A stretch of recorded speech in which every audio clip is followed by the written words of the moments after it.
ఏదో సినిమా అంతా అమ్మాయిలందరూ ఫ్లాట్ అయిపోయారు. థియేటర్ మొత్తం అమ్మాయిలే.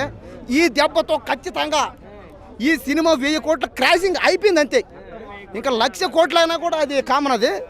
కానీ 1000 కోట్లు మాత్రం ఈ సినిమా పక్క.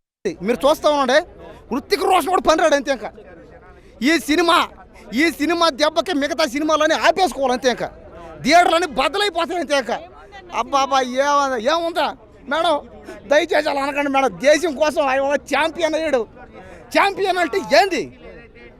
ఈ సినిమా చూస్తే మీకు అందరికి అర్థం అవుద్ది ఛాంపియన్ అంటే ఎవరు, ఛాంపియన్ అంటే ఏంది, ఛాంపియన్ అంటే ఎవరు అనేది ఈ సినిమా చూడందే కానీ మీకు అర్థం కాదు. మన జీవితంలో ఎన్నెన్నో గోల్స్ సాధించడానికి పోతుంటాం ఛాంపియన్ లాగా. సాధించడం లేవాలా, సాధించడం నెయ్యాలా, సాధించడం పోరాడాలా. చెప్పండి. అదే మేడం రోజున యాక్టింగ్ ఓడ నాయన మెంటల్ ఎక్కిపోయింది, పిచ్చి ఎక్కిపోయింది. చూడు దుమ్ము ఎట్ట వస్తుంది చూడు.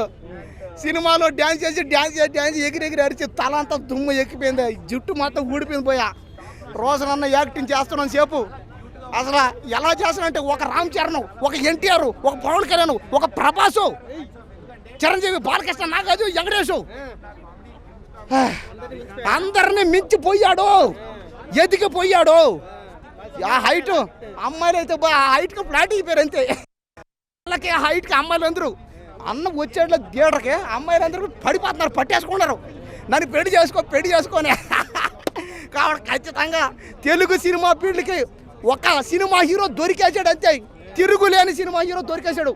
మరో 100 సంవత్సరాలు. అసలు ఏంది బ్రో, అసలు మన శ్రీకాంత్ గారు కూడా అంత వైలెన్స్ లేదురా. అంటే తండ్రి బాటలో నడిచిన మన రోషన్ అన్న అలా నడిచిండు, అలా కొట్టిండు. సినిమా మాత్రం బాగుంది. 1 మ్యాన్ షో అని చెప్పుకోవచ్చు భయ.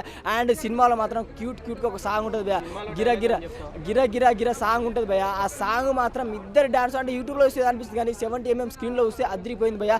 క్లైమాక్స్లో అండ్ నేను చూసిన సినిమాలో నాకు నచ్చింది ఒక మంచి మెసేజ్. అంటే ఏది వల్గర్ లేదు బ్రో దీంట్లో. ఒక మంచి మెసేజ్ పూర్వంగా సినిమా ఉంది. మన తెలంగాణ భాషలో, మన తెలంగాణ స్లాంగ్లో రజాకార్ల కాలంలో ఎలా అన్యాయం జరిగింది, ఎలా జరిగింది, చాలా సినిమాలు వచ్చినాయి. కానీ ఇది డిఫరెంట్గా వచ్చింది బ్రో. అండ్ ఇంకోటి మాత్రం క్లైమాక్స్ మాత్రం దుల్కర్ సల్మాన్ వస్తాడు బ్రో, హీరో తండ్రి క్యారెక్టర్ వస్తాడు. ఆ ఒక్క 10 నిమిషాలు భయ్యా మీరు ఎవరు థియేటర్లో పెట్టిన డబ్బులు వచ్చేసాయి బ్రో.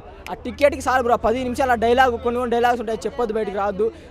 ఆ బయటికి చెప్తే ఇంక సినిమా ఎందుకు వస్తారు కదా అన్న. విజువల్ పరంగా, బీజిఎం పరంగా ఒక హీరోని ఫుల్ ఆఫ్ కమర్షియల్ చూపించింది బ్రో. అసలు ఫైటింగ్ సీన్స్ రోషన్ అన్న ఏ సినిమాలు చేసిన 2 సినిమాలు కానీ ఆ సినిమాలో వేరే చూపించిండు. ఈ సినిమాలో ఒక ఫుల్ ఆఫ్ కమర్షియల్గా, ఫుల్ ఆఫ్ ఫైటింగ్ సీన్లో ఒక ఊచా కొత్త రోషన్ ఇలా కూడా చేయగలడని చూపించింది. 2.5 బ్రో.